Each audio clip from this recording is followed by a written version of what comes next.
మావయ్య ఏం తింటున్నావు? ఏంటిది? దొట్టెనా అంటే?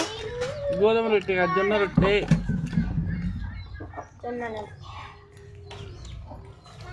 నాకైతే చాయ్ తాగేటప్పుడు ఇయ్యలే, బాగా బాగానే కావాలి, అందుకే ఉత్తి తింటున్నా. పిన్ని సంతోషపడుతుంది. అందరికైతే గుడ్ మార్నింగ్ ఫ్రెండ్స్. అందరికి గుడ్ మార్నింగ్.